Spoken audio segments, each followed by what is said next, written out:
Amém, meus irmãos? Amém. Os irmãos estão com frio aí, amém? Amém. Os irmãos estão com fome também? Amém. É pra você ver, né? O fome foi com mais vontade que o frio. Mas vocês estão com uma expectativa de Deus falar com vocês esses dias? Amém, meus irmãos?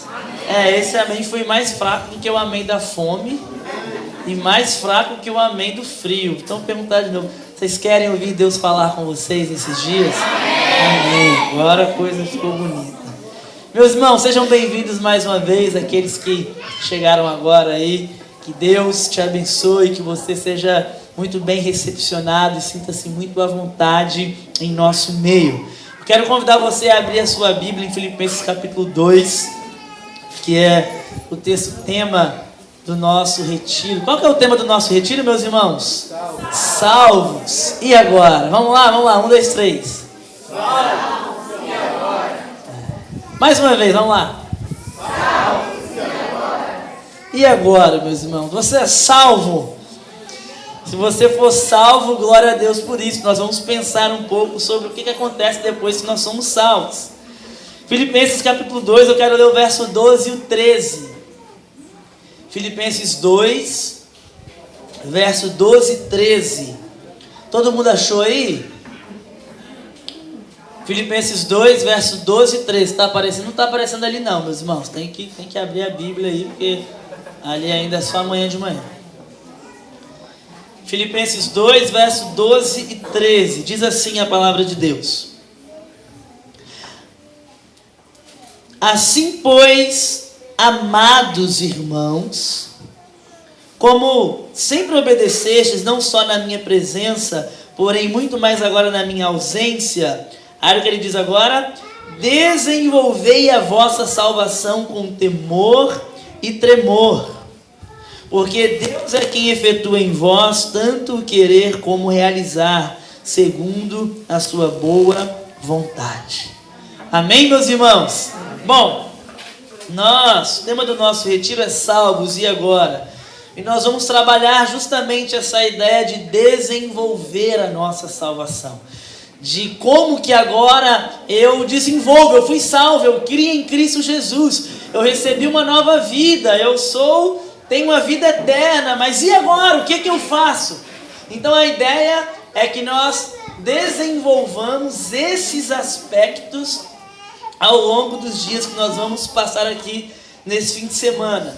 Só que existe algo muito interessante em como nós entendemos a salvação, que é a verdade de que nós somos tirados do pecado, livres da condenação, da morte, do inferno, fomos levados para perto de Deus, encontramos Cristo Jesus, mas muitas vezes nós paramos por aí. E é justamente a partir daí que nós precisamos entender o que também tem que ser feito e o que tem que acontecer. Porque o que Paulo diz é que essa salvação que nos foi dada, ela precisa ser desenvolvida. Então, como que eu desenvolvo essa salvação? Como que agora eu vivo dentro de uma perspectiva daquilo que Deus quer de mim? Então, Paulo, ele mostra que é Deus quem age, que é Deus quem intervém, que é Deus quem opera, e há alguma coisa agora que acontece depois dessa intervenção miraculosa de Deus em nossas vidas. E é sobre isso que nós vamos passar a partir de amanhã falando. Pastor, mas o que nós vamos falar hoje então? Eu quero, antes de responder a pergunta, e agora? Eu quero voltar um pouco com você, porque só pode viver bem o e agora quem conseguiu entender o que significa ser salvo.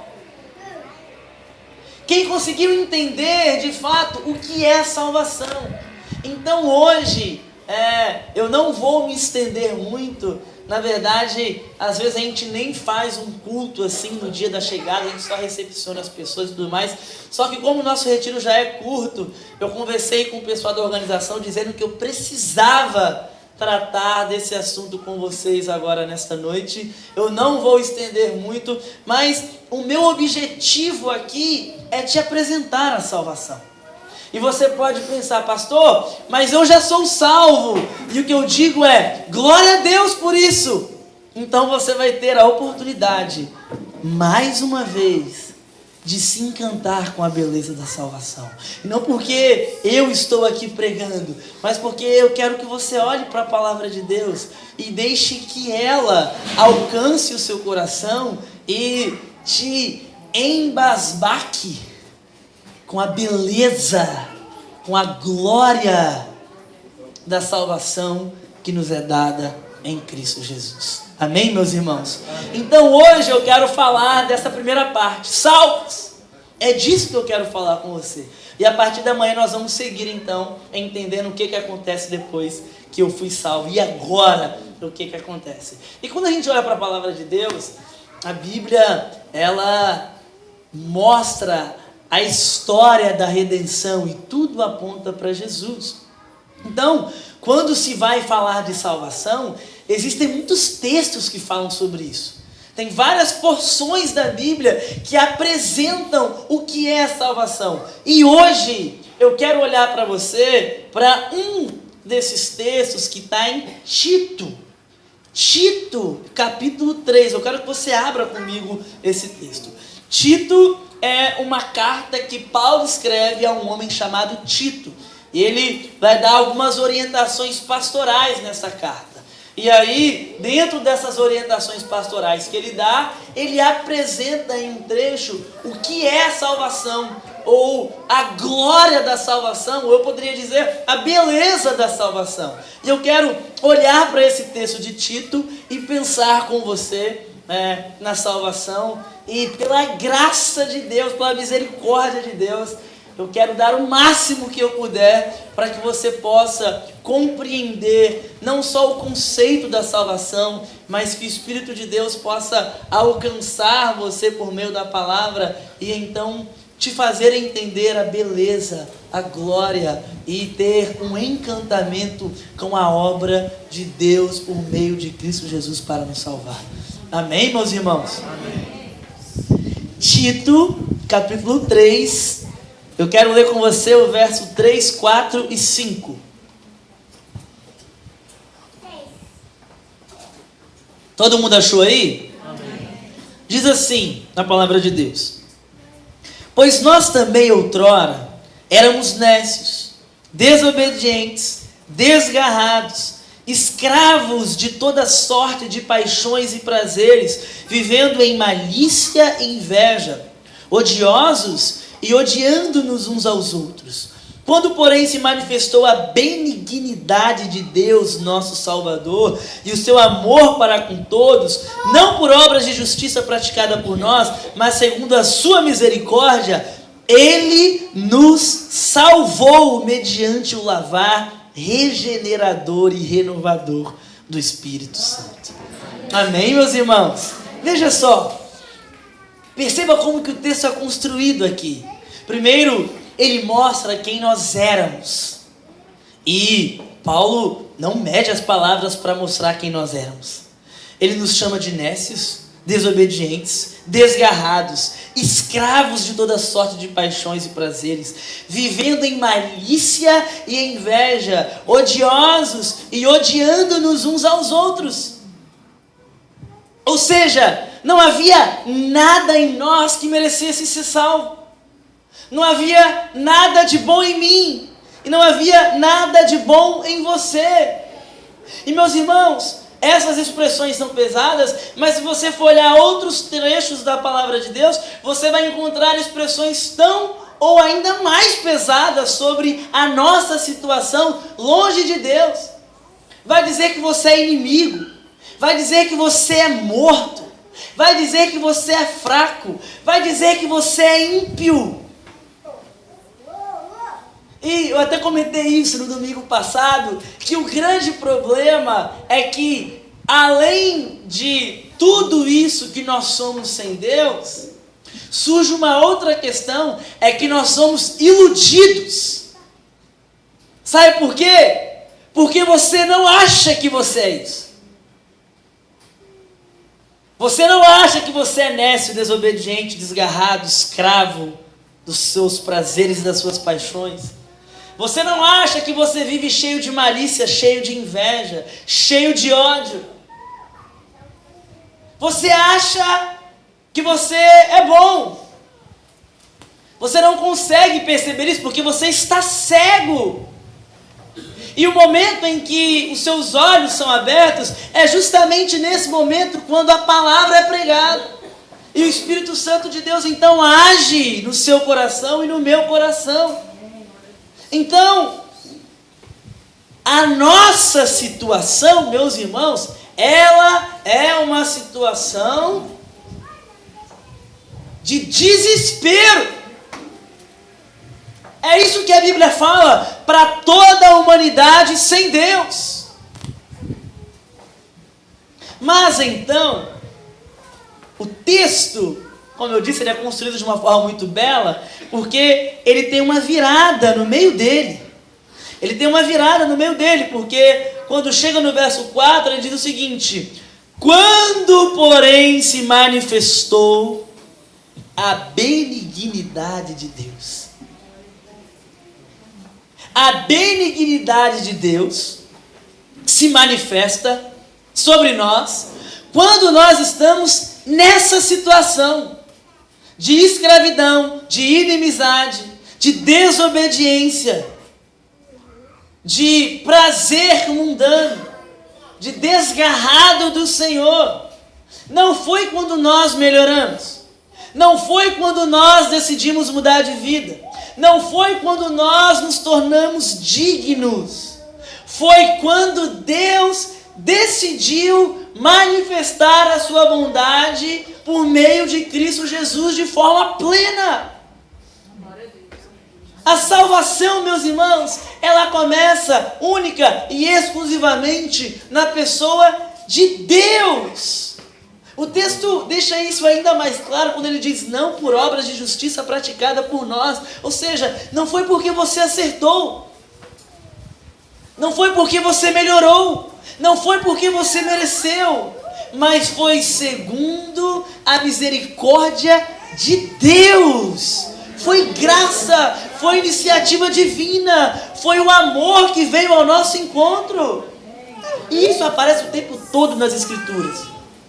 Em Efésios 2, nós estávamos mortos e Deus nos deu vida. Em Colossenses 1, nós fomos libertos do império das trevas e transportados para o reino do Filho do seu amor. Em Romanos 5, Cristo morreu por nós quando nós ainda éramos pecadores. Em João 6, Jesus declara que ninguém pode vir ao Pai se o Pai que o enviou não o trouxer. E isso acontece quando nós entendemos a palavra de Deus. Em João 10, a Bíblia vai dizer que Jesus é o bom pastor que sai em busca das suas ovelhas perdidas. Então, desde o Éden, meus irmãos, quando Adão e Eva pecam e se escondem de Deus, quem veio procurá-los foi o próprio Deus. Então, desde Adão e Eva até a cruz, Cristo vem buscar aquele que se havia perdido. A história da redenção, ela está anunciando a mesma verdade, que Deus veio até nós em Cristo Jesus e disponibilizou salvação para todo aquele que crê. Amém, meus irmãos? Eu gosto dessa conexão com o Éden, porque se você pensar, a primeira pergunta bíblica, evangelística, é quando Deus vira para Adão e pergunta. Quem lembra o que Deus pergunta para Adão? Onde estás? Onde você está? O homem fugindo, o homem se escondendo, o homem culpado e Deus indo atrás dele. Então, essa é a história do Evangelho.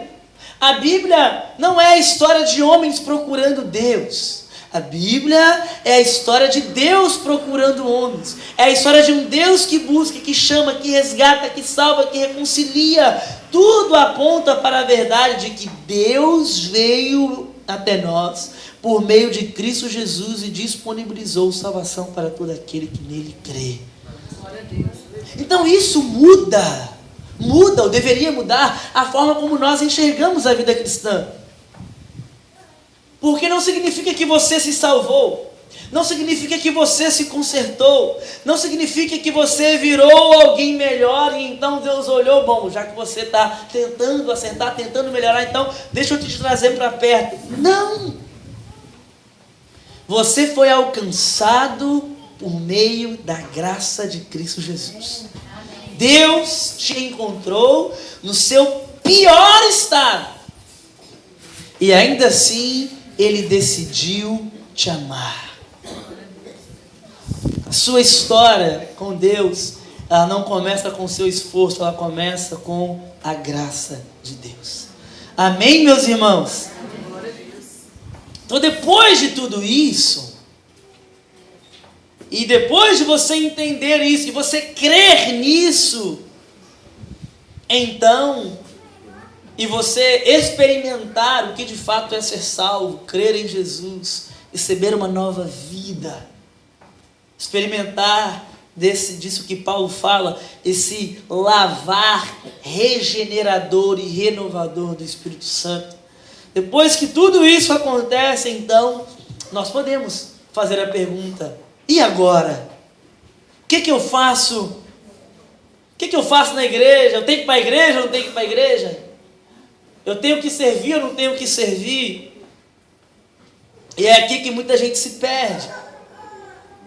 Porque é aqui que muitas vezes, sem perceber, a pessoa ela pode caminhar para algum extremo e perder o encantamento e a beleza daquilo que Cristo fez. Então, a resposta a quando nós entendemos a salvação é aquilo que nós lemos no início, que nós devemos desenvolver a nossa salvação. E isso é muito importante, porque quando Paulo diz agora em Filipenses, desenvolvei a nossa salvação com temor e tremor, ele não está dizendo que você deve conquistar a salvação, ou que você agora deve fazer por merecer, ou que você agora deve provar que você é digno. Não! O que Paulo está dizendo é, Deus te salvou, Deus começou algo em você, agora você deve desenvolver aquilo que Deus fez em você. Só que você não faz isso sozinho. Deus opera em você. Paulo diz que Deus é quem efetua em vós. Ele já começou a obra, Ele age no seu coração, Ele molda os seus desejos, a sua vontade, a sua vida. E você responde a isso desenvolvendo aquilo que Deus fez ou está fazendo em você. Então a vida cristã, meus irmãos, ela é Deus operando e nós respondemos. E é exatamente isso que nós vamos pensar nesses dias, porque desenvolver a salvação envolve como eu vivo a minha vida com Deus, como eu me relaciono com o povo de Deus, como eu sou transformado no dia a dia, como eu vivo neste mundo, nada fica de fora. A vida cristã não termina quando você é salvo, a vida cristã começa quando você é salvo. Mas antes dela começar, você precisa perceber e concluir se de fato você experimentou da salvação em Cristo Jesus. Então, antes de tentar responder o e agora, nós precisamos estar maravilhados com a salvação. Nós precisamos olhar para Deus e perceber, Deus, como o Senhor me amou. Como o teu amor é glorioso, porque o Senhor não apenas me amou, mas o Senhor morreu por mim. Eu era esse nécio, esse desgarrado, esse inimigo, esse fraco, esse ímpio. Eu era esse que estava morto. Eu era esse que estava sujo. Eu era esse que estava distante, escondido do Senhor. Mas ainda assim o Senhor veio até mim, me procurou e me achou. E morreu no meu lugar. E recebeu a ira que era para vir sobre mim. E quitou a minha dívida, pagou pelos meus pecados. A ira do Pai caiu sobre ele, e sobre mim veio apenas a graça gloriosa de Cristo Jesus, porque ele recebeu toda justa ira divina. Então eu preciso estar encantado com isso, maravilhado com isso, tomados pela beleza daquilo que Deus fez. Porque o problema não é muitas vezes que nós não sabemos o que temos que fazer, é que a gente já se acostumou com algo que deveria nos deixar constrangidos.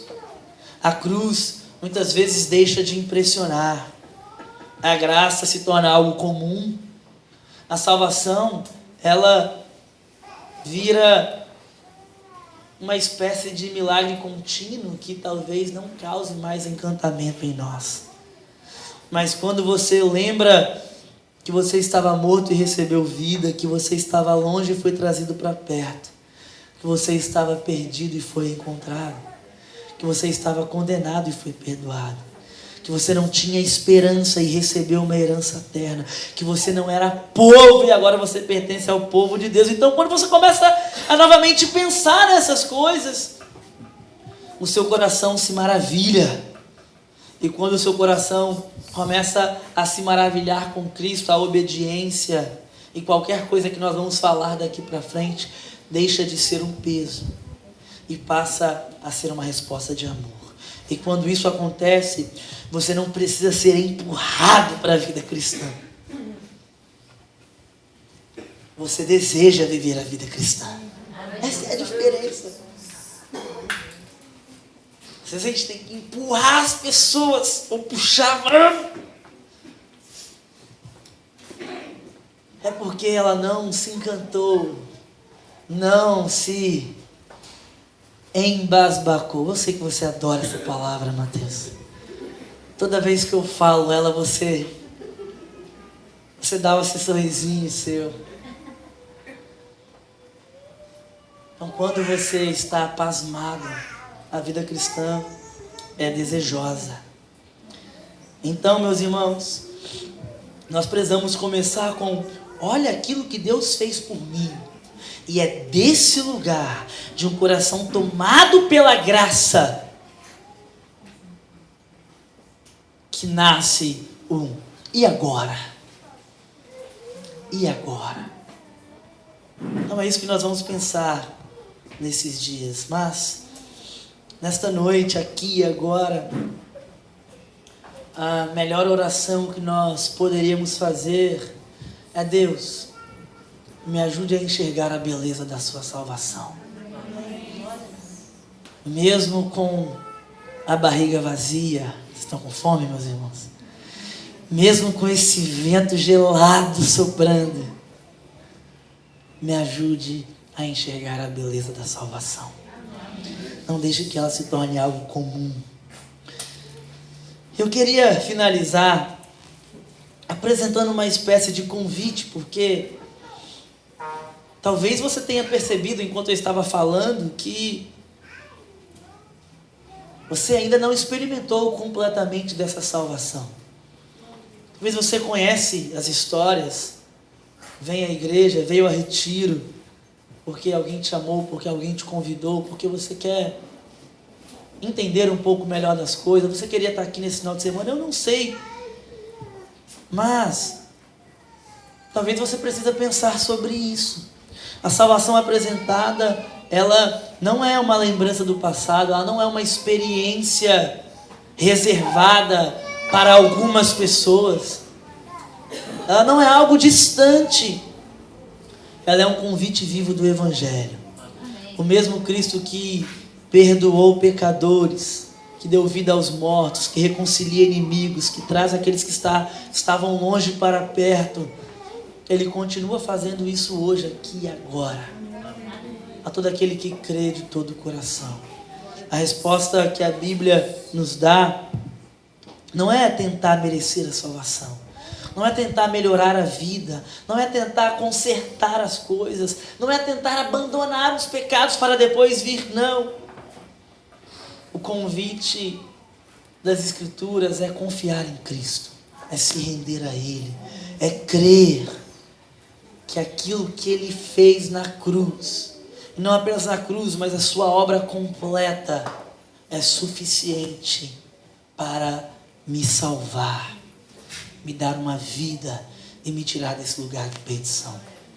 Pode ser que o primeiro salvos e agora que precisa acontecer nesta noite seja simplesmente salvo, finalmente salvo.